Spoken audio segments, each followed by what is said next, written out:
Amén.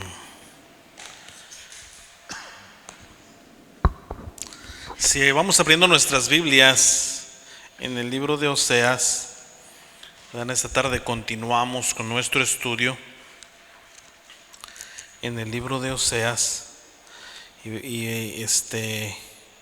¿verdad? Le damos la bienvenida una vez más a todos, cada uno de ustedes.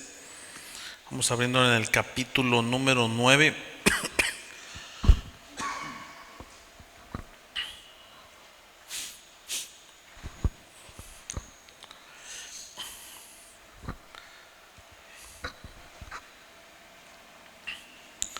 Capítulo 9, número 9. Estamos en nuestra lección número 10, que es el materialismo, se llama el materialismo y el engaño de la prosperidad. El versículo clave para nuestra clase en esta tarde lo encontramos en Oseas capítulo 9, versículo 17, que dice: mi Dios los desechará porque ellos no le oyeron, y andarán errantes entre las naciones. ¿Verdad? Vamos a orar.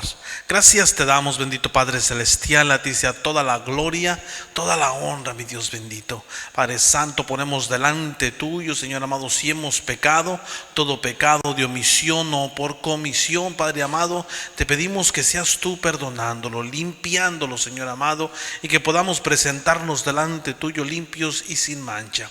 Padre amado, que tu palabra pueda fluir a través de nuestras vidas y venga, Señor amado, y regrese a ti, que tu palabra no vuelva a ti vacía, bendito Dios, que se vuelva en obediencia, mi Dios amado, como olor fragante. Padre amado, pedimos y ponemos desde ya cada petición delante tuyo, seas tú obrando, Señor amado, en cada una de ellas. Lo oramos, lo pedimos todo en el nombre maravilloso, poderoso de tu Hijo amado Jesucristo. Amén y amén. Ya estamos aquí en el capítulo 9, ¿verdad? Donde está este punto en el libro de Oseas. Hemos hablado acerca de la vida trágica, ¿verdad? De este personaje, de esta familia, ¿verdad? Que debemos recordar y mantener en mente que hace un paralelo con la casa de Dios, ¿sí? Por difícil que parezca creer, siempre Dios nos ha tratado de hablar de esta manera a través de ejemplos, ¿verdad? Lo miramos muy claramente en las parábolas cuando Cristo estuvo aquí en la tierra, que hablaba a sus discípulos, ¿verdad?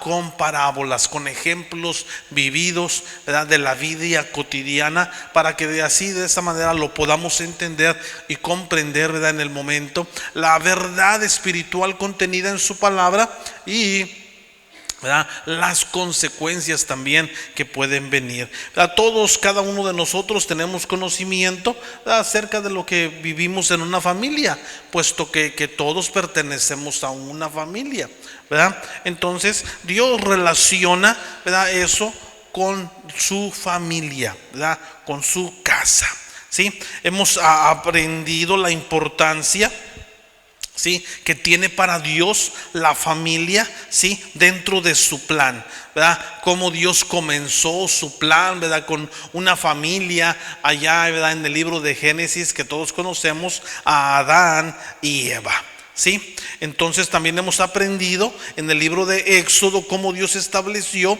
ese plan de redención, ¿sí? Dentro de la familia, cuando llevó a los israelitas fuera de Egipto, ¿sí? Como una nación, para que después, ¿verdad? Igualmente pudieran salir como una nación, ¿verdad? Primero lo llevó como una familia y salió, ¿verdad? De Egipto como una nación, ¿verdad? Hemos hablado también la importancia del voto matrimonial, ¿sí?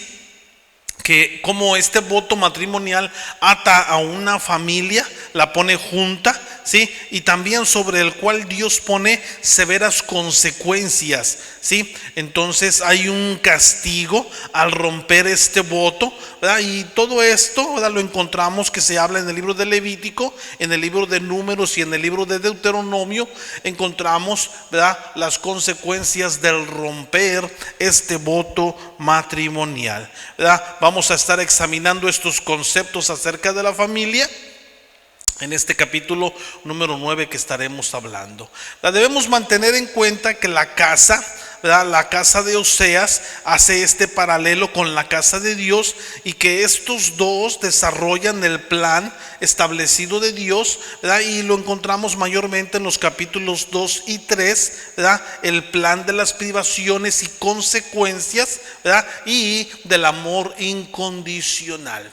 Como, ¿verdad? Tenemos ahí en su material, los que tienen su hojita, ¿verdad? Tenemos allí una comparación, ¿verdad? De la casa de Oseas, y una comparación con la casa, ¿verdad? De Dios y su esposa Israel, ¿verdad? Por el otro lado, ¿verdad? Sabemos que estamos hablando con la casa de Oseas y su esposa Gomer, ¿verdad? Y tenemos ahí un paralelo en cada uno de los capítulos, ¿verdad? Vamos a hacerlo skip, usted lo puede leer ahí, ya hemos hablado de ello, ¿verdad? Hemos ido hablando de todo esto en los capítulos 1 hasta el 8. Vamos a entrar directamente en la lección y vamos a leer directamente el capítulo 9 del libro de Oseas, el cual después, ¿verdad?, estaremos desglosando verso por verso. Dice la palabra del Señor así: no te alegres, oh Israel, hasta saltar de gozo como los pueblos, pues has fornicado apartándote de tu Dios. Amaste salario de ramera en todas eras de trigo. La era en el lagar, no los montes darán, y les fallará el mosto.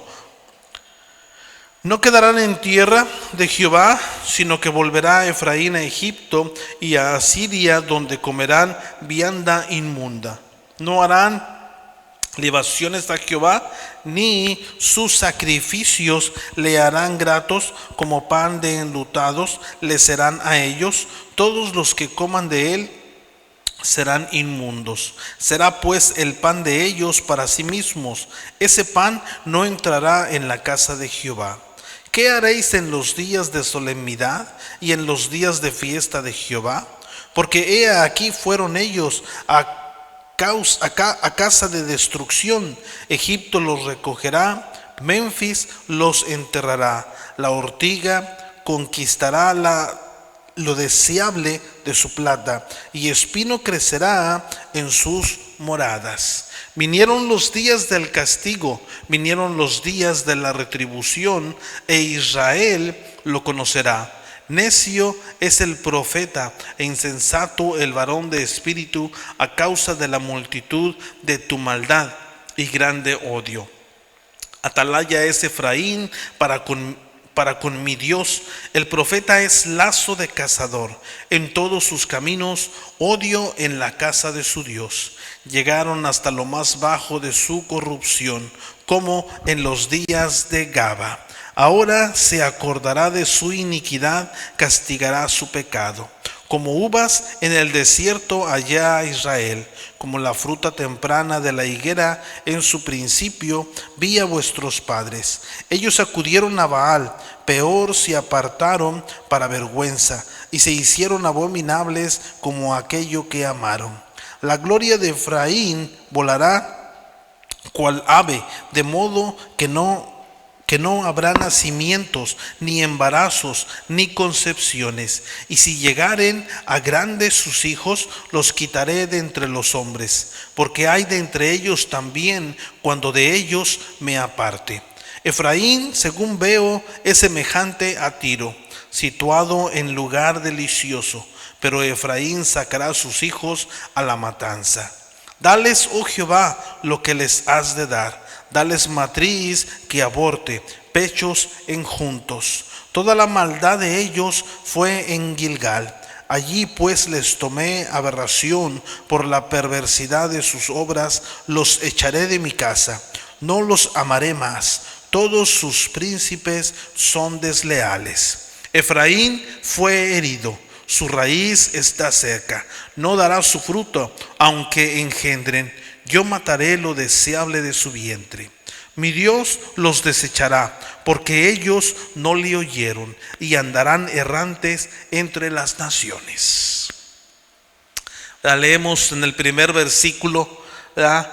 Dice la frase: no te alegres, oh Israel, hasta saltar de gozo como los pueblos, pues has fornicado apartándote de tu Dios.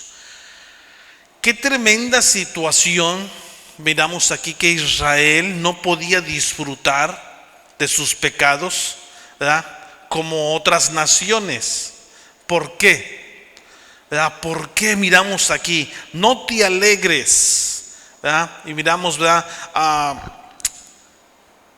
Yo lo he mirado y lo he enseñado en el pasado como una de las grandes luchas con el pecado es por la razón que gusta, ¿verdad? Muchos de nosotros pensamos, oye, el pecado es feo, ¿verdad? El pecado es feo, y sí, en realidad que lo es ante los ojos de Dios. Pero muchas veces, la mayor parte de las veces, ante nosotros, ante nuestros ojos, el pecado es agradable, el pecado gusta.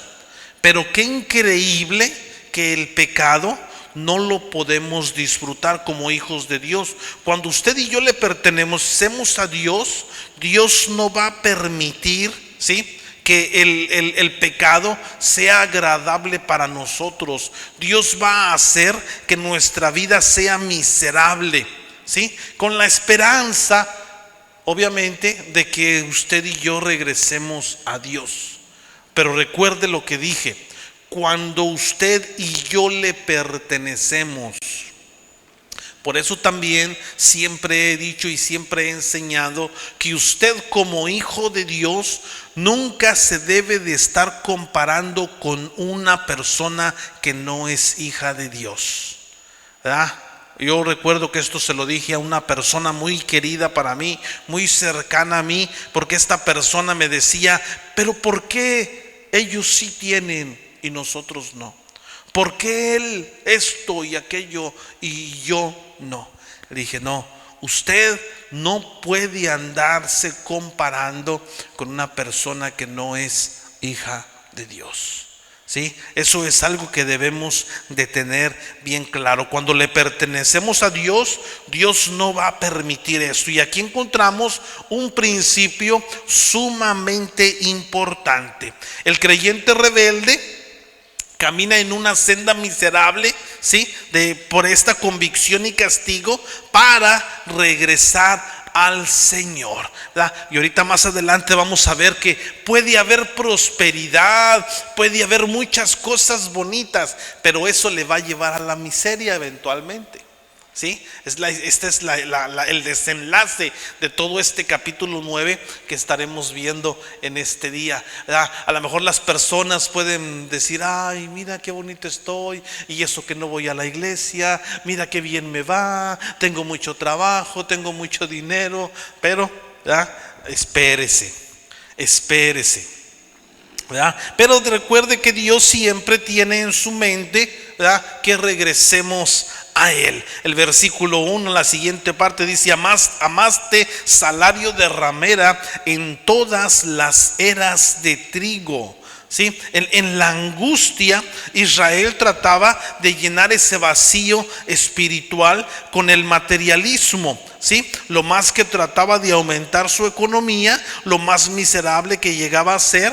¿Por qué? Porque tenía mucha avaricia, porque había violencia. ¿Se recuerdan los capítulos pasados cuando hablamos que rey tras rey, para llegar al trono, asesinaban al siguiente rey y el siguiente, y pasó una catástrofe, ¿verdad? Yo no sé si usted ha mirado a películas más o menos de esta época, donde hay corrupción, donde hay usurpación de poder, donde vienen y matan, asesinan, planean matar al rey o al siguiente rey, o aun cuando está pequeño. Eso era lo que ocurría, así como lo miramos en las películas. Eso era lo que ocurría en el pueblo de Israel, ¿sí? Por ese amor al dinero, amor al materialismo. Pero, ¿verdad?, en el caso de Israel, lo más que trataban de sobresalir, ¿verdad?, era en vano, ¿sí? Recuerde cómo también esta era la misma actitud de Gomer, cómo le gustaba el dinero que recibía a través de la prostitución, a través de sus amantes, ¿verdad? Y decía, ¿verdad?, incluso: no tengo necesidad de su esposo, no tiene necesidad de su casa. ¿Por qué? Porque todo lo tenía, ¿verdad? Todo lo obtenía a través de sus amantes. Aquí miramos que aquí hay un juicio. Este juicio lo vamos a llamar el juicio de la prosperidad. Aquí, ojo, quiero abrir un paréntesis, ¿verdad? ¿Qué quiere decir esto? Que no siempre que estamos bien quiere decir que estamos bien. No siempre que usted pueda ganar dinero y tener abundancia quiere decir que está bien. ¿Sí? En los días de Oseas, Israel tenía prosperidad, ¿sí? Bajo el reinado del rey Jeroboam II. ¿Sí? La prosperidad de esta nación, ¿verdad?, era una bendición falsa. ¿Por qué? La prosperidad, ¿verdad?, llega a ser adictiva. La prosperidad fortalece, ¿verdad? Le fortalece en medio de esta avaricia que cada vez se hace más fuerte y nunca va a llenarse, ¿verdad? Usted lo puede ver, ¿verdad? Y el mejor ejemplo que tenemos en nuestros días es aquellas personas que van al casino. Yo creo que todos conocemos a alguien así. Van al casino, ¿verdad? Y comienzan a ser prósperos, a ganar y hasta que se quedan con las manos vacías y se regresan sin nada. En su mente es: voy a volver a venir y voy a ganar. Ese es lo que tienen en su mente. Los que juegan al loto, los que juegan en los billetitos esos que le rascan. Y ahí se gastan. He escuchado y conocido personas que se gastan todo su sueldo, todo su salario en el ráscale, en el loto. Y ahí están, y ahí están, y ahí están, y ahí están, y no ganan. Es una prosperidad falsa. Se ganan unos cuantos pesos y luego gastan más de lo que invirtieron, ¿verdad? Y bueno, ese es es un juicio de la prosperidad, ¿sí?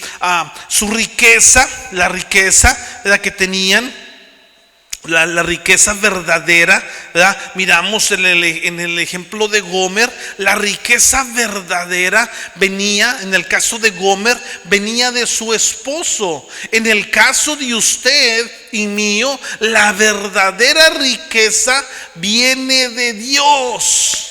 La verdadera prosperidad viene de Dios. Usted y yo no podemos estar esperando riqueza, ¿sí?, de adivinación, de la lotería, de las apuestas, de trabajos deshonestos, de cosas que vienen a través de la mentira, de situaciones que vienen por ocasión de hacer algo que no es agradable a Dios.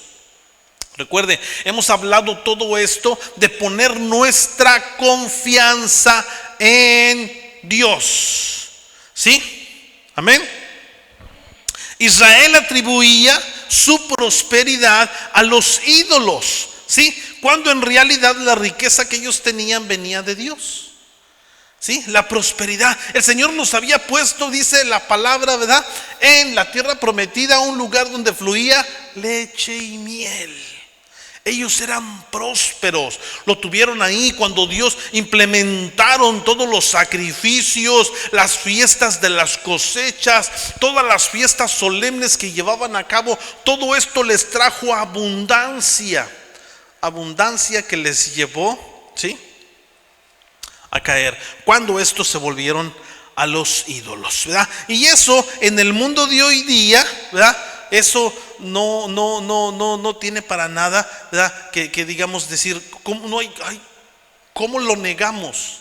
El día de hoy el mercado de valores, ¿verdad?, y yo estuve ahí a punto de caer, ¿verdad? Había una situación ahí de que situaciones que vienen y que propuestas que te hacen acerca de acciones en el mercado de valores y que compras tú y este mercado puede subir y te vas a hacer más rico. Solamente tienes que invertir una poca cantidad, ¿verdad? Y eso en la realidad del día de hoy, si usted se fija, es muy frecuente, muy común. Usted va a estar escuchando por ahí a través de las redes sociales muchas personas que le digan: puedes invertir 10,000 y de 10,000 vas a ganar en un año hasta 100,000 o 1,000,000, ¿verdad? Y quieres saber cómo, llámame y yo te digo cómo, ¿verdad?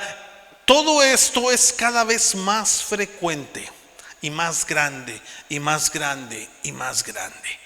Y la triste realidad es que muchas personas se están envolviendo en este mundo, y todo esto es estadísticamente, ¿verdad? Es más importante todo el mercado de valores. La gente le da más importancia que a la palabra de Dios. La gente se despierta y lo primero que hacen es ver cómo está la bolsa de valores, en lugar de levantarse e ir y ver qué dice la palabra de Dios para mí hoy. ¿Sí?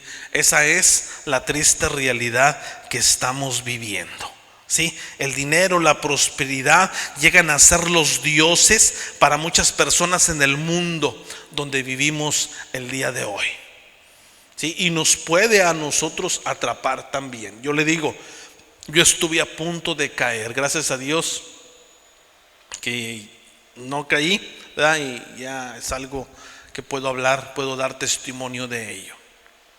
Así es de que es algo, ¿verdad?, que tenemos que hablar. Es un Dios falso. Este Dios falso de la prosperidad viene, convierte o puede convertir a una persona, a una nación, ¿verdad?, en el pensamiento en el cual puede decir: soy autosuficiente, en lugar de confiar en Dios. Puede decir, llenarse de orgullo, ¿verdad? Estos son mis logros, esto lo logré yo, en lugar de darle gracias a Dios. Puede, ¿verdad?, venir y desafortunadamente el tener más le llega a caer en una condición de codicia, en una condición de lujuria, en una condición de un deseo constante, ¿sí?, en donde nunca va a estar satisfecho. ¿verdad? Por ahí dicen las personas, ¿verdad?, algunas: no, pues nada más con que gane X cantidad y ya. Es mentira, porque llega a esa cantidad y quiere más. Se vuelve esto en una adicción. En otras palabras, ¿verdad?, se vuelven ciegos a las cosas espirituales, ¿verdad? Lo cual nos habla en el libro de Apocalipsis, capítulo 3, verso 17 al 18, ¿verdad?, que dice: porque tú dices, yo soy rico, dice aquella persona, yo soy rico y me he enriquecido y de ninguna cosa tengo necesidad, y no sabéis que tú eres un desventurado, miserable, pobre, ciego y desnudo. Por tanto, yo te aconsejo que de mí compres oro refinado en fuego para que seas rico, y vestiduras blancas para vestirte, y que no se descubra la vergüenza de tu desnudez, y unge tus ojos con colirio para que veas. ¿Verdad? Bien dijo Cristo, ¿verdad? Es más fácil que pase un camello por el ojo de esta aguja que un rico entrar en el reino de los cielos. ¿Verdad? Es una realidad, ¿verdad? Y por ello es que tenemos que tener, o sea, fíjese bien, la misma palabra nos dice, ¿verdad? Muchas de las veces cuando hablamos de este tipo de enseñanzas pensamos: el dinero es malo. El dinero no es malo. La palabra es bien clara, dice: el amor al dinero. ¿Sí? El amor al dinero. ¿Sí? Entonces es algo que tenemos que tener cuidado. El versículo 2 nos dice, pero bueno, antes, para terminar, para cerrar con este mensaje, ¿verdad?, con este pensamiento: eventualmente esta burbuja de la prosperidad se romperá, ¿sí?, y todas las personas van a ver su realidad espiritual, ¿verdad?, en la que han caído, ¿verdad?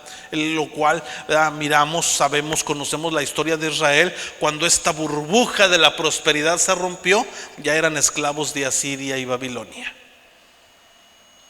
¿Sí? Versículo número 2 Dice el versículo 2: la era y el lagar no los mantendrán, y les fallará, el mosto. ¿Sí? Esta falsa prosperidad eventualmente revela la naturaleza verdadera de aquella persona o de aquella nación. Revela su carácter, revela su vacío, su inestabilidad, su deseo, ¿sí? de esa situación de nunca está satisfecho. Nunca está satisfecho con nada. Esa naturaleza de distracción. Siempre está distraído porque está pensando cómo obtener más, si pudiera tener más, si tuviera más, y esto y lo otro, ¿sí? Su naturaleza también de corrupción, porque lleva el deseo de obtener más, le lleva a obtener las cosas de manera corrupta, ¿sí? Ya no comienza a ser legal. Sí, Israel, la burbuja de esta prosperidad se rompió, ¿verdad? Lo hemos mencionado, cuando, ¿verdad?, Asiria llegó y atacó las cosechas de Israel. Ahora, ¿qué nos dice a nosotros realmente la prosperidad de una nación sobre los valores de un pueblo? ¿Sí? ¿Qué es lo que usted y yo podemos pensar, asumir? ¿Sí? Y esto es, ¿verdad? Lo tenemos en su material, usted lo tiene ahí en sus hojitas. Los valores económicos de una persona se aprenden en la familia, ¿sí? Que dentro de esta familia, recuerde, esta es la fundación, es el fundamento, ¿sí?, de una nación. Por eso es que la familia dentro de la sociedad es muy importante. Por eso siempre usted y yo debemos estar en pro y en favor de la familia. ¿Por qué? Porque dentro de la familia es donde se enseñan estos valores, es donde se aprenden estos valores. Sí, el niño mira cuando el dinero es ganado a través del trabajo.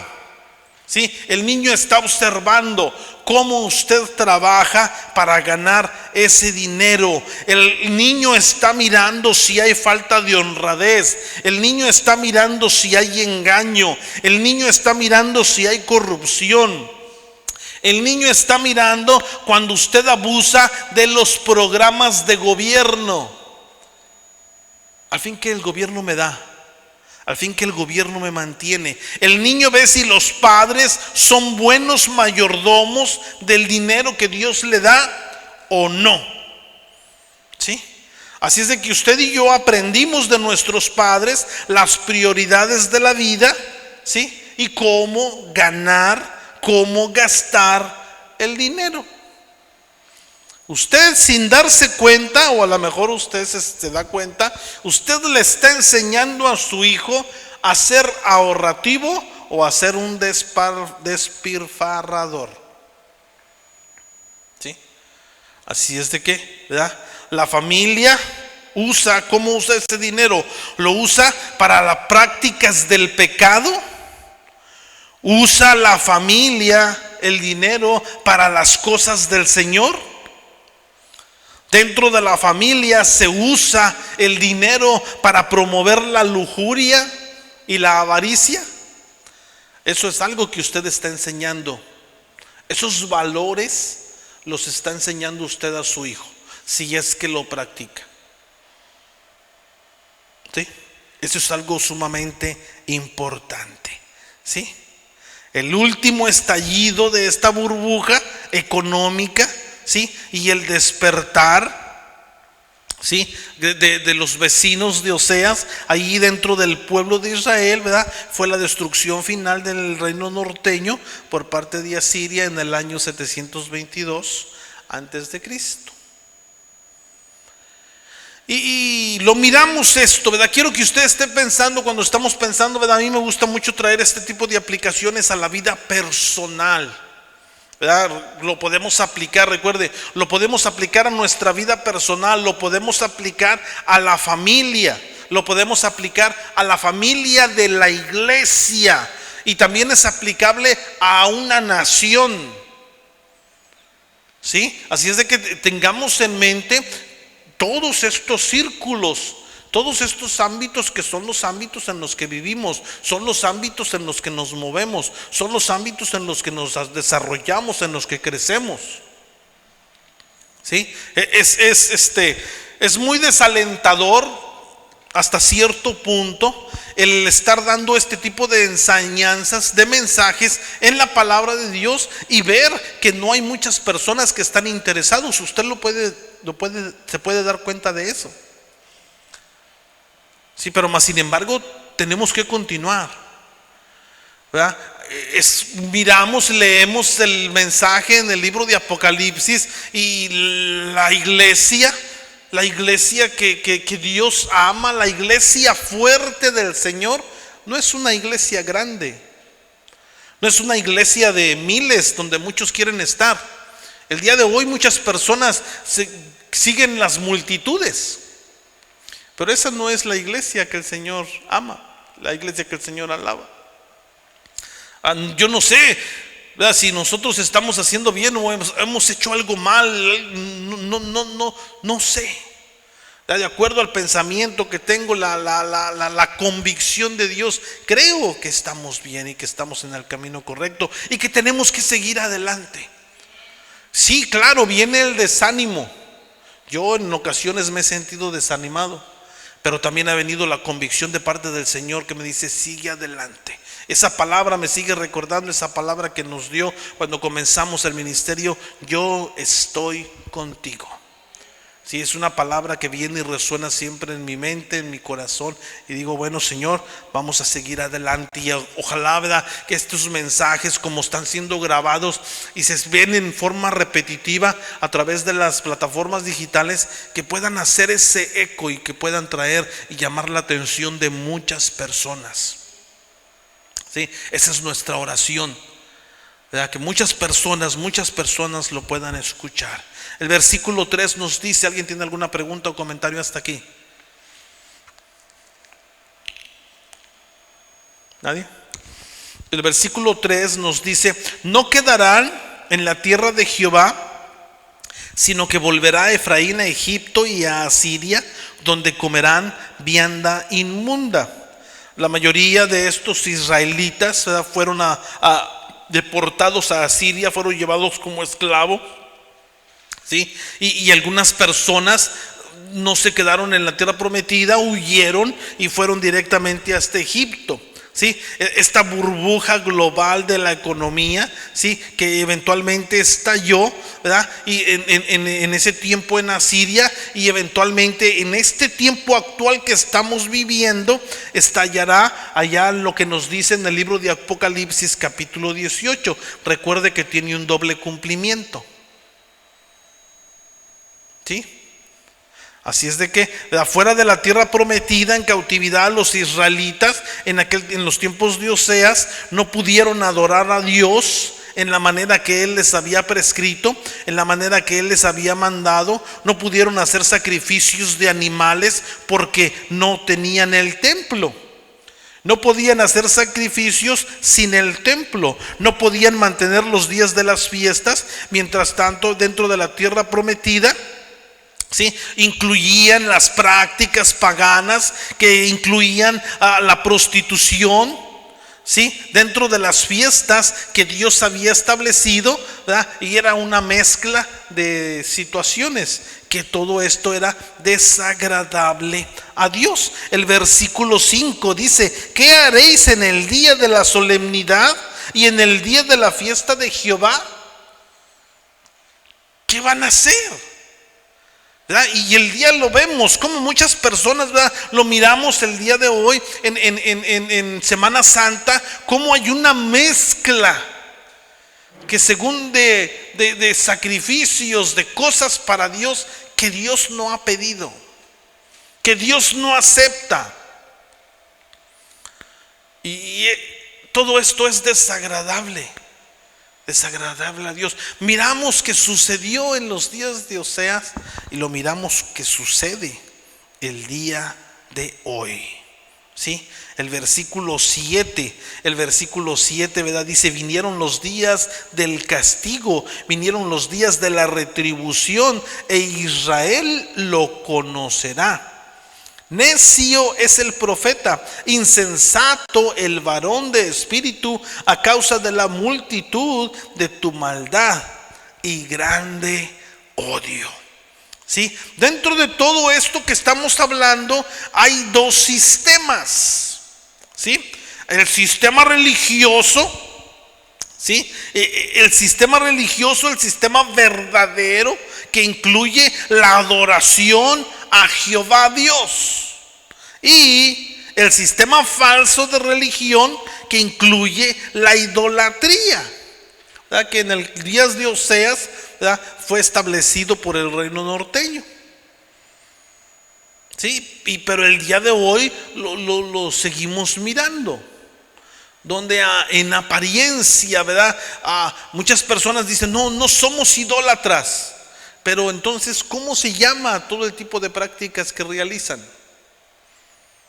¿Verdad? Muchas veces el día de bueno, vamos a hablar más adelante, ahorita de eso no me quiero adelantar. ¿Sí? Esta frase que encontramos en el capítulo 7, ¿verdad?, que habla de los profetas verdaderos de Dios, ¿verdad?, como es el caso de Oseas, ¿verdad? Venían estos y pronosticaban juicio. ¿Sí? Pero, ¿verdad?, en lugar de aceptar el mensaje de arrepentimiento de los profetas verdaderos de Dios, los israelitas aceptaban el mensaje de los profetas falsos, los cuales venían y les decían mentiras. Y las mentiras, lo pusimos así en el material, ¿verdad?, lo puse de esta manera: las mentiras que quieren oír. Hay muchas personas que les gusta escuchar mentiras. Les gusta mi mamá, recuerdo que decía, les gusta que les endulcen el oído.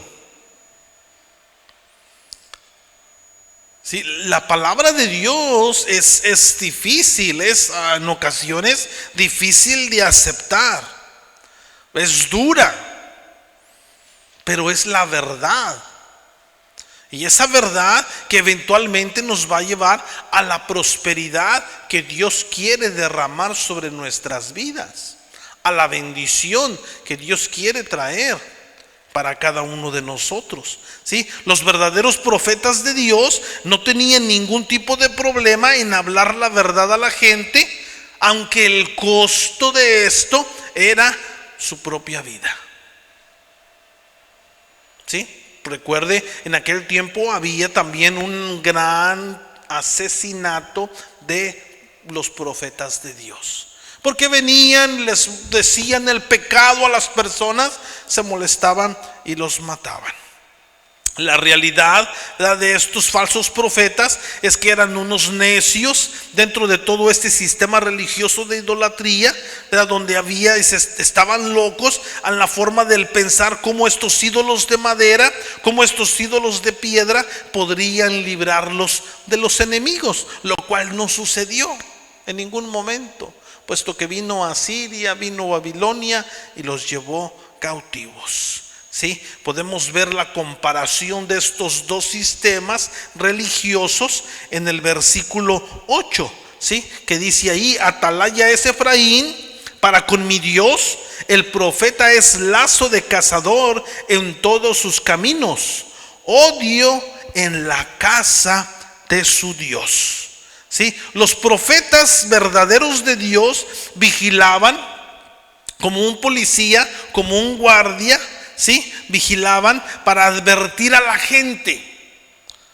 ¿Sí? Cuando miraban a la gente que iba en dirección equivocada, les advertían, les hablaban, les decían no. ¿Sí? Debido a que la gente no quería escuchar, levantaron falsos profetas. Estos los atraparon en forma que creyeron toda la mentira, y todo esto, ¿verdad?, trajo el odio hacia Dios.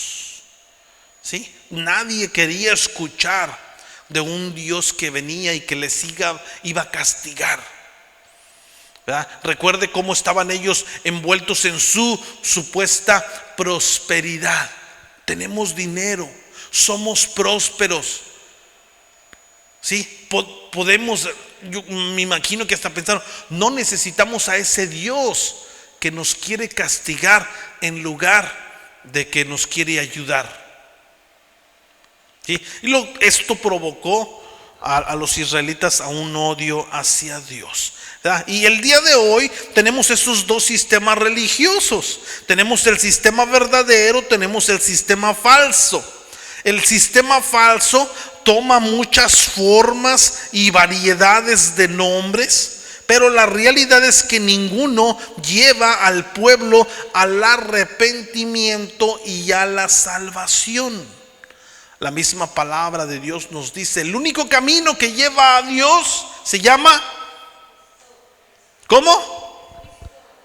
Ríalo recio. ¿Está dormido? Despierte. Es el único camino, y debemos siempre de hablar de Jesucristo. Cuando hablamos de Jesucristo tenemos que hablar de arrepentimiento. Tenemos que hablar de arrepentimiento y salvación. ¿Sí?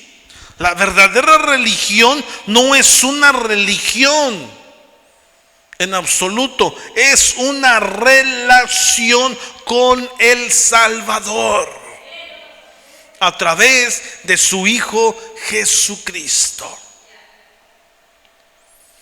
¿Sí? Muchas personas pelean, ¿verdad?, por su religión. Pues ahí se van a morir peleando por su religión, porque su religión no les va a salvar. ¿Sí? Jesucristo es el que trata verdaderamente con el problema del pecado del ser humano. Es el único.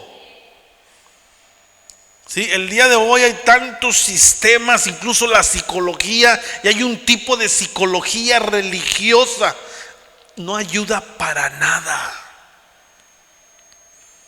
¿Sí? Solamente lo envuelve en una bomba, que en un sistema que en algún tiempo va a explotar y le va a mostrar su dura realidad. Amén. Si alguien tiene alguna pregunta o comentario hasta aquí.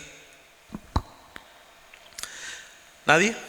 El versículo 9 nos dice: llegaron hasta lo más bajo en su corrupción, como en los días de Gaba. Ahora se acordará de su iniquidad, castigará su pecado.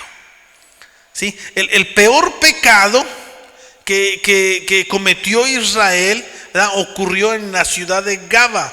Esta historia la encontramos en el libro de Jueces, capítulo 19 y 20. Esta historia, ahí en el libro de Jueces, capítulo 19, nos cuenta la historia de un sacerdote que recibió a una mujer dentro de su casa, pero esta mujer le fue infiel, así como Gomer a Oseas. Esta mujer finalmente regresa con su padre, pero el sacerdote, ¿sí?, la persigue. Después de que su padre se asegura de que el sacerdote sería bueno con su hija, el sacerdote y la mujer, ¿verdad?, regresan en un viaje a casa. Pasan la noche, ¿verdad?, pasan la noche en esta ciudad malvada que se llama Gaba. Esta ciudad era una ciudad muy parecida, ¿sí?, a la ciudad de Sodoma y Gomorra, donde había mucha homosexualidad. Los hombres de esta ciudad, ¿verdad?, hicieron insinuaciones sexuales hacia este sacerdote. Este sacerdote les da a la mujer. Esta mujer es golpeada, es maltratada, y esta mujer muere en la puerta de la casa donde se hospeda este sacerdote. Este sacerdote después llega a casa con esta mujer muerta y divide su cuerpo en 12 pedazos. Estos 12 pedazos son enviados a cada una de las 12 tribus dentro de Israel, para llamar la atención sobre este hecho, ¿sí?, que no había justicia dentro de Israel. Es demasiado interesante que el Nuevo Testamento nos habla de dónde viene la homosexualidad. ¿Sí? Vaya rápidamente ahí conmigo al libro de Romanos, capítulo 1, verso 18 al 28. Dicen los psicólogos, ¿verdad?, que no se hacen, que así nacen, ¿verdad? Dicen, ¿verdad? pero la Biblia nos dice que es mentira, ¿verdad? Y así es como sale. Fíjese bien lo que dice ahí Romanos capítulo 1, verso 18 al 28. Dice: porque la ira de Dios se revela desde el cielo contra toda impiedad e injusticia de los hombres que detienen con injusticia la verdad, porque lo que de Dios se conoce les es manifiesto. Pues Dios se los manifestó. Fíjese bien, ¿quién se los manifiesta? Dios se los manifestó. Dice verso 20: porque las cosas invisibles de Él, su eterno poder y deidad, se hacen claramente visibles desde la creación del mundo, siendo entendidas por medio de las cosas hechas, de modo que no tienen excusas. Pues habiendo conocido a Dios, fíjese bien, pues cómo comienza esta situación: habiendo conocido a Dios, no le glorificaron como a Dios ni le dieron gracias, sino que se envanecieron en sus razonamientos y su necio corazón fue entenebrecido. Profesando ser sabios, se hicieron necios y cambiaron la gloria de Dios incorruptible en semejanza de imagen de hombre corruptible, de aves, de cuadrúpedos y de reptiles, por lo cual también Dios los entregó a la inmundicia en las concupiscencias de sus corazones, de modo que deshonraron entre sí sus propios cuerpos, ya que cambiaron la verdad de Dios por la mentira, honrando y dando culto a las criaturas antes que al Creador, y el cual es bendito por los siglos. Amén.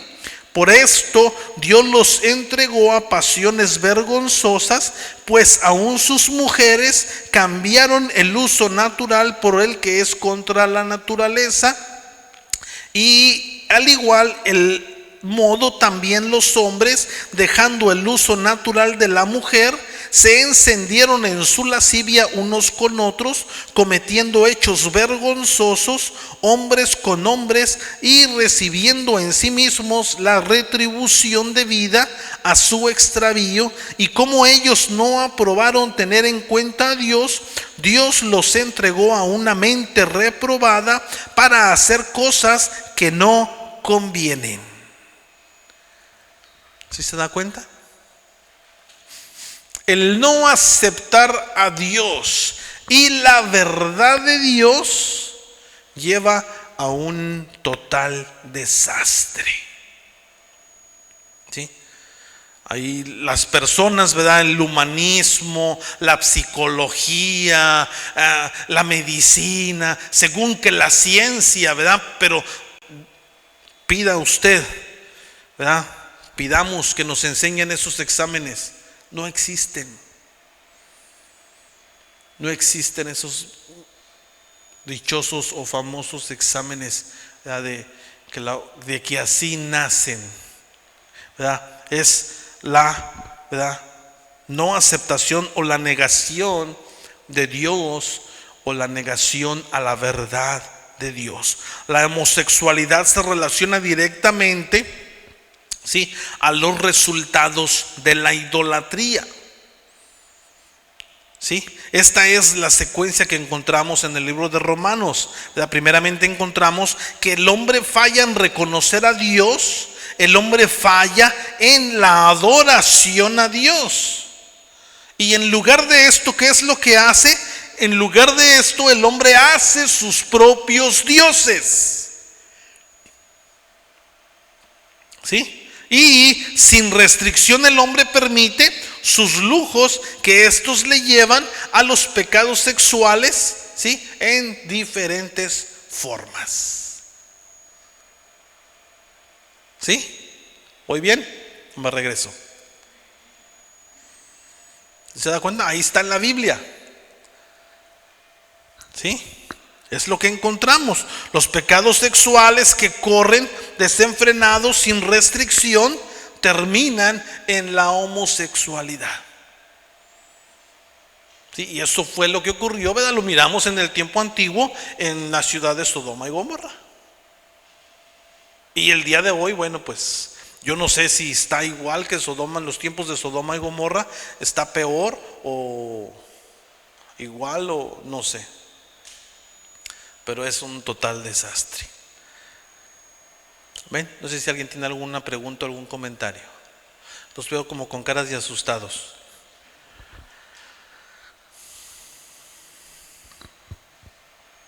¿Sí me están siguiendo? Dice el versículo 10: como uvas en el desierto hallé a Israel, como la fruta temprana de la higuera en su principio vi a vuestros padres. Ellos acudieron a Baal, peor se apartaron para vergüenza y se hicieron abominables con aquello. Las uvas y la higuera, ¿sí?, nos está hablando que representan la casa de Israel. Estos dos tipos de frutas son usados en las escrituras en una forma simbólica para representar la nación de Israel. ¿Sí? Podemos ir rápidamente allí, vamos a leer Jeremías capítulo 24 del verso 1 al 10. Jeremías 24 versos 1 al 10. Dice así: después de haber transportado Nabucodonosor, rey de Babilonia, a Jeconías, hijo de Joacim, rey de Judá, a los príncipes de Judá y los artesanos y herreros de Jerusalén, y haberlos llevado a Babilonia, me mostró Jehová dos cuestas de higo puestas delante del templo de Jehová. Una cesta tenía higos muy buenos como brevas, y la otra cesta tenía higos muy malos, que de malos no se podían comer. Y me dijo Jehová: ¿qué ves tú, Jeremías? Y dije: higos buenos, muy buenos, y malos, muy malos, que de malos no se pueden comer. Y vino a mí palabra de Jehová diciendo: así ha dicho Jehová Dios de Israel, como a estos higos buenos, así miraré a los transportados de Judá, a los cuales eché de este lugar a la tierra de los caldeos, para bien. Porque pondré mis ojos sobre ellos para bien, y los volveré a esta tierra y los edificaré. Y no los destruiré, los plantaré y no los arrancaré, y les daré corazón para que me conozcan que soy Jehová. Y me serán por pueblo, y yo les seré a ellos por Dios, porque se volverán a mí de todo corazón. Y como los higos malos, que de malos no se pueden comer, así ha dicho Jehová: pondré a Sedequías, rey de Judá, a sus príncipes y al resto de Jerusalén que quedó en esta tierra, y los que moran en tierra de Egipto, y los daré por escarnio y por mal a todos los reinos de la tierra, por infamia, por ejemplo, por refrán y por maldición a todos los lugares donde yo los arrojé. Y enviaré sobre ellos espada, hambre y pestilencia, hasta que sean exterminados de la tierra que les di a ellos y a sus padres. ¿Sí? Dios, ¿verdad? Dos canastas de higos, o dos canastos que están llenos de higos, representan el reino norteño y el reino sureño en el exilio que se llevó a cabo en Babilonia. La viña, ¿verdad? Después nos habla de la viña en la tierra prometida, dada a Israel, que tenía el pueblo de Dios, ¿sí? Y las uvas son el pueblo del reino dividido, ¿verdad? Y esto lo podemos ver confirmado en el libro de Isaías, capítulo 5, verso 1 al 7, que dice: ahora cantaré por mi amado el cantar de mi amado a su viña. Tenía mi amado una viña en una ladera fértil. La había cercado y despedregado y plantado de vides escogidas. Había edificado en medio de ella una torre, y echó también en ella en lugar, y esperaba que diese uvas, y dio uvas silvestres. Ahora pues, vecinos de Jerusalén y varones de Judá, juzgad ahora entre mí y mi viña. ¿Qué más se podía hacer a mi viña que yo no haya hecho en ella? Como esperando yo que diese uvas, ha dado uvas silvestres. Os mostraré pues ahora lo que haré yo a mi viña. Le quitaré su vallado y haré consumida, y aportillaré su cerca y será hollada, y haré que desierta no sea podada ni cavada, y crecerá en el codo y el cardo, y crecerá el cardo y los espinos, y aún las nubes mandaré que no derramen lluvia sobre ella. Ciertamente la viña de Jehová de los ejércitos es la casa de Israel, y los hombres de Judá planta deliciosa suya. Esperaba juicio, y he aquí vileza, justicia, y he aquí clamor. ¿Verdad? Miramos aquí las dos, ¿verdad?, donde podemos ver la confirmación de las dos formas simbólicas de Dios para su pueblo.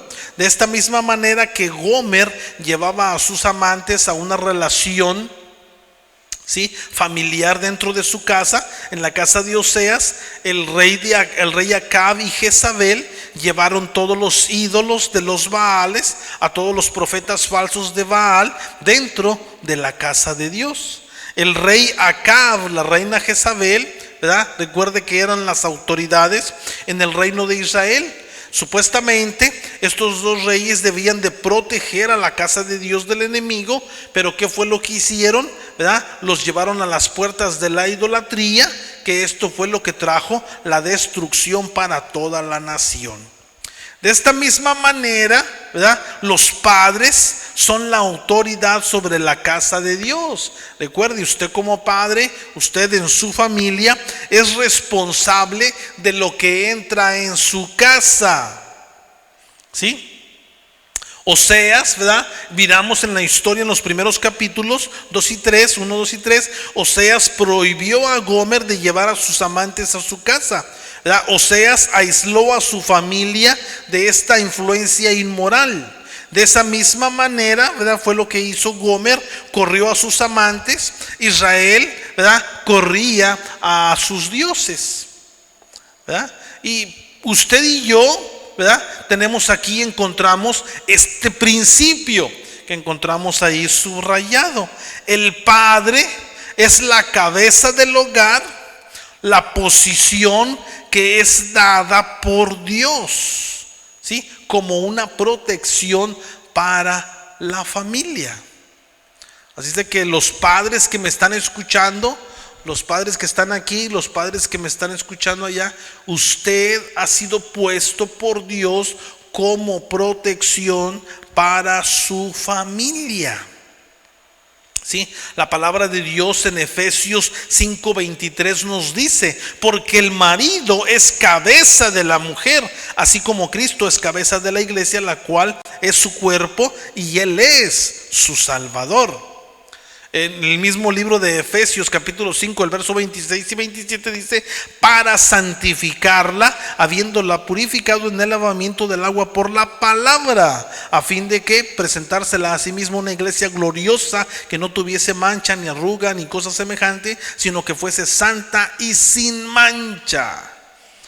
Nosotros como padres tenemos esa obligación, ¿sí?, de enseñar la palabra de Dios.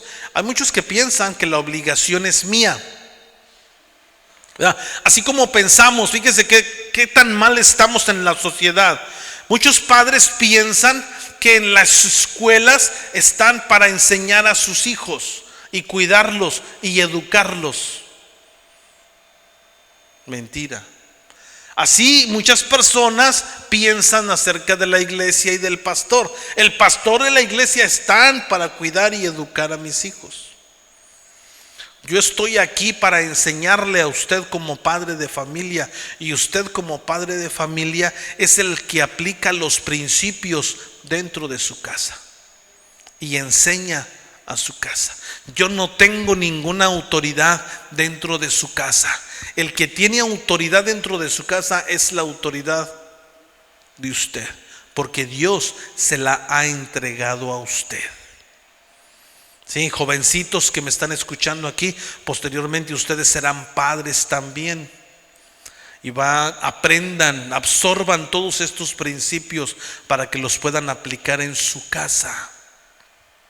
Sí, es algo sumamente importante. Esto es lo que llamamos oro molido. ¿sí? El marido, ¿sí? Es el que debe de estar como guardia en la puerta. La esposa es para ayudar, ¿verdad?, dentro, ¿verdad?, y con esta tarea. Esta tarea de guardar la casa es una tarea muy grande, y el día de hoy es mucho más complicada que en los días de Oseas, quiero que sepa. Porque el día de hoy tenemos la influencia de la televisión, tenemos la influencia de las redes sociales, tenemos mucho tipo de influencias negativas con las cuales como padres tenemos que estar atentos. Y muchas de las veces nosotros como padres somos los que traemos estas influencias a nuestros hijos. Porque nosotros como padres somos los que permitimos el celular. Ay, pastor, ¿pero qué tiene que ver el celular? Pues el celular es el que trae todo este tipo de situaciones. Las plataformas digitales, las cosas, todos los tipos de basura que hay en las diferentes tipos de plataformas digitales. ¿Sí? Pero usted como padre debe de estar como guardián en su casa, como guardián con sus hijos. Recuerde, usted como padre es el responsable de lo que entra en su casa. Si usted me quiere echar la culpa, si quiere échemela, pero mire, yo me lavo las manos como el César. Ahí se va a quedar echándome la culpa a mí. Dios lo va a hacer, Dios lo responsabiliza a usted. Dios me responsabiliza a mí por mi casa y me responsabiliza a mí por esta su casa de adoración y lo que yo permito y dejo entrar, el tipo de enseñanzas que se permiten dentro de este lugar. ¿Sí? Así es de que eso es lo que se llama sabiduría de Dios. ¿Sí? Pero el día de hoy hay mucha inteligencia. ¿Sí? Eso era lo que eran los israelitas. Eran muy inteligentes, que ellos dijeron: vamos a hacer nuestros propios dioses. Y eso es lo que mucha gente inteligentes, ¿verdad? Pero dice el Señor, ¿verdad? Necios. No saben que son unos necios, ¿verdad? Y lo que necesitamos el día de hoy es sabiduría. La sabiduría de Dios. La sabiduría de Dios que nos lleva a la obediencia a Dios y a sus mandamientos. Amén. La tarea de guardar la casa de nosotros incluye el establecer prioridades, el establecer reglas que van dentro de la casa para mantener la adoración a Dios, para mantener la idolatría y el materialismo fuera de nuestra casa. Amén. No deje, no se permita este tipo, y recuerde, obsérvese todos los ejemplos que usted está dando a sus hijos. El día de hoy que estamos hablando del materialismo falso, ¿cómo gasta usted el dinero en su hogar? Usted está enseñando a sus hijos. ¿Sí? Póngase trucha, dicen por ahí. Y luego le preguntaron: ¿cómo te llamas? Trucha.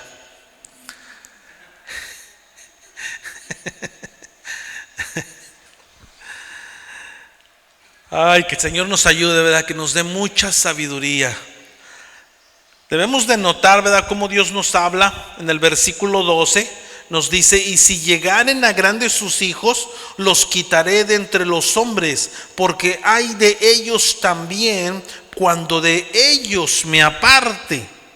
¿Sí? Note cómo este versículo nos habla, ¿verdad?, hasta el versículo 16, cómo los hijos son los que cosechan lo que los padres han sembrado.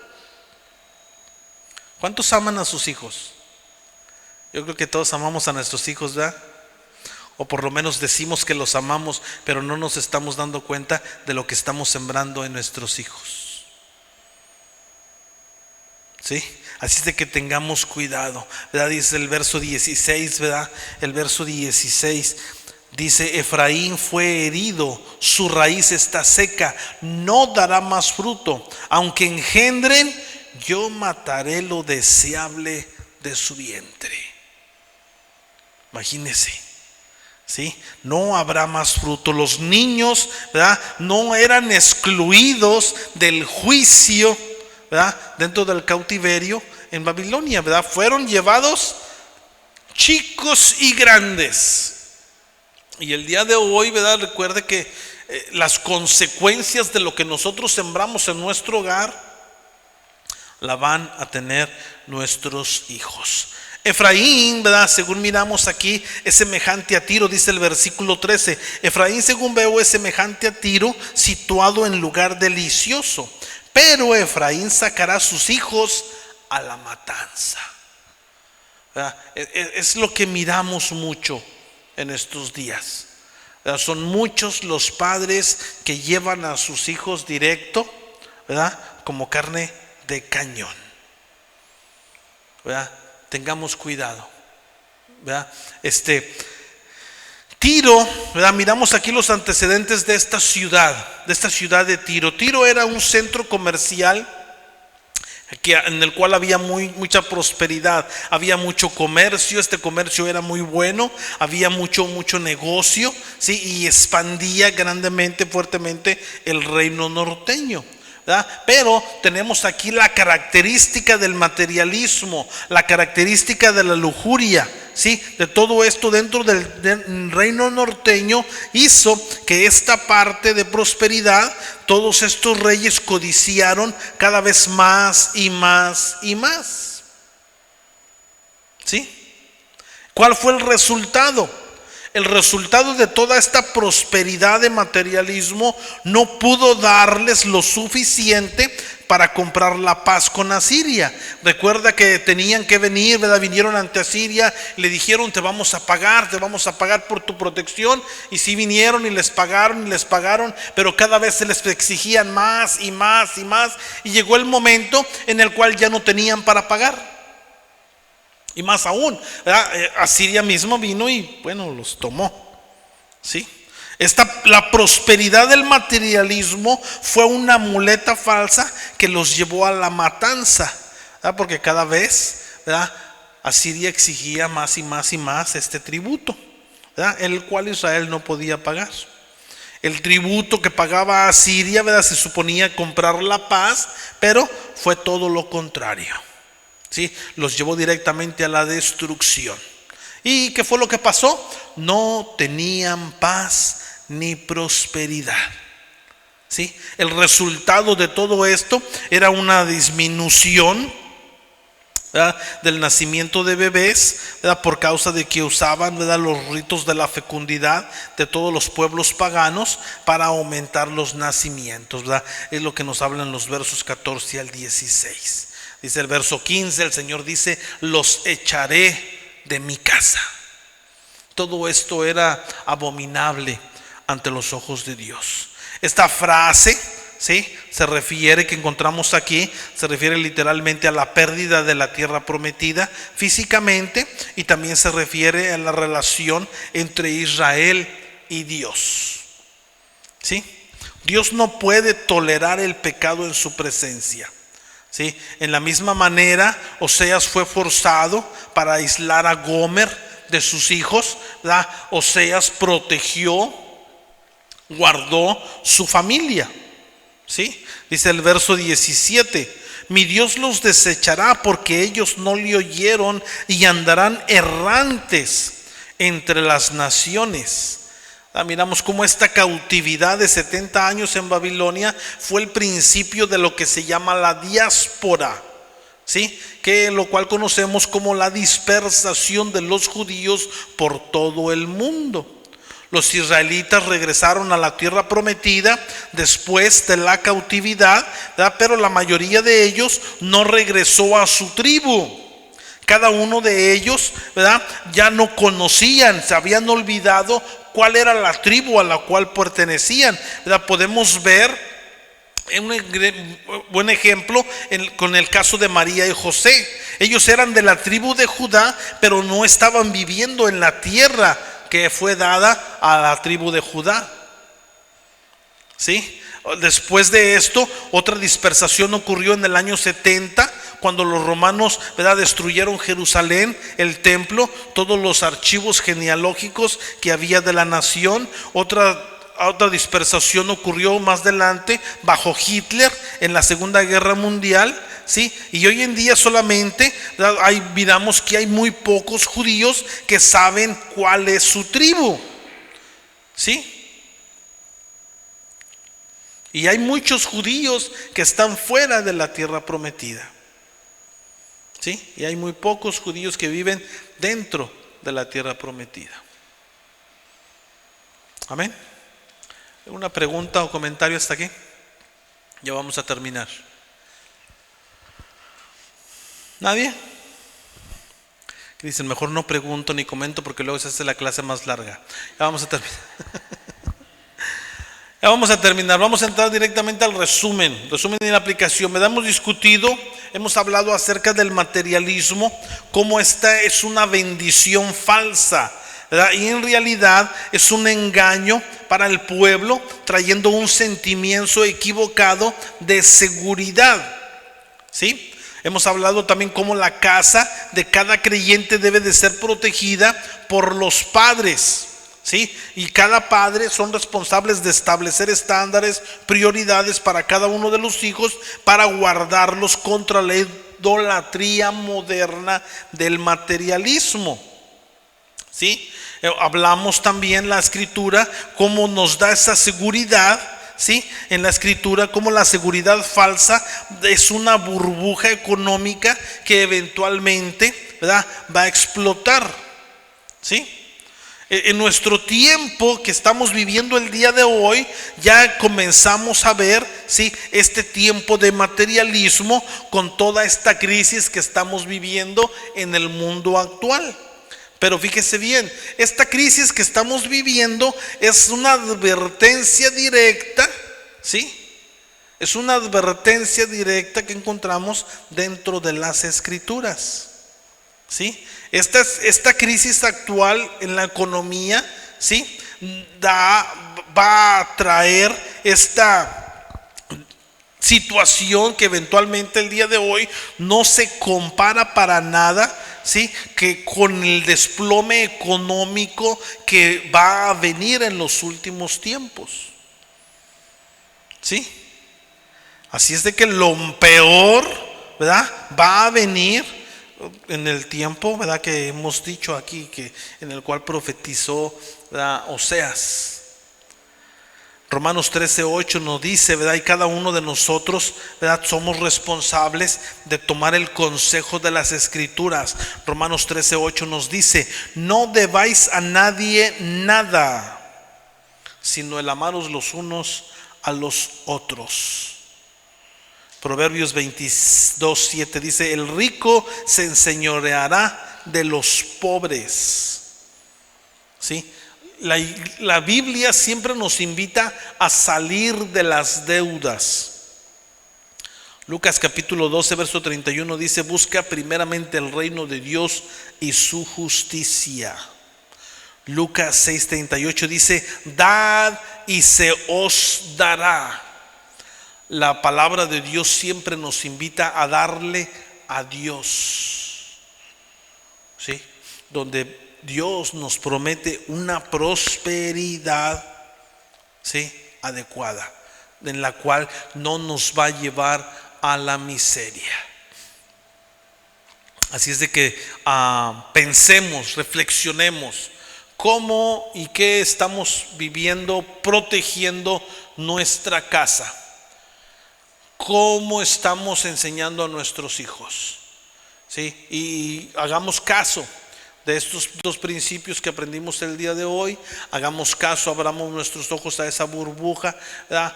Yo me pregunto, ¿verdad? Yo no sé por qué cuando estaba preparando la lección, ¿verdad?, se me vino a la mente no voy a decir su nombre, ¿verdad? Pero este famoso narcotraficante que está en la cárcel el día de hoy, vivió y tuvo dinero y tuvo, ¿verdad? Este hombre se hizo su propio Dios, desechó a Dios, su propio Dios el dinero, y miramos cuando su burbuja se rompió, ¿verdad? Él está en la cárcel y ha perdido todo. Y bueno, es por poner un ejemplo drástico, pero nosotros lo podemos estar viviendo en nuestros hogares. A aquellas personas que no vienen a la iglesia, aquellas personas que están pensando, oh no, pues no necesito ir a la iglesia, mira, estoy bien. Cuando su burbuja se rompa, no quiero saber cómo va a estar. Sí, hagamos caso a las advertencias que Dios nos da. Estemos atentos. Amén. Lo dejo ahí con la pregunta: ¿de qué manera esta lección le habla a usted de cómo maneja su hogar? Amén.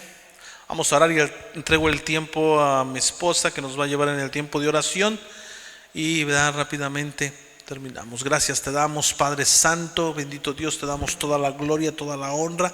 Gracias por tu palabra, gracias por esos principios contenidos en ella, mi Dios amado, y ayúdanos a aplicarnos. Danos sabiduría de tu palabra en nuestras vidas. Te lo pedimos, Padre, en el nombre de tu Hijo amado Jesucristo. Amén.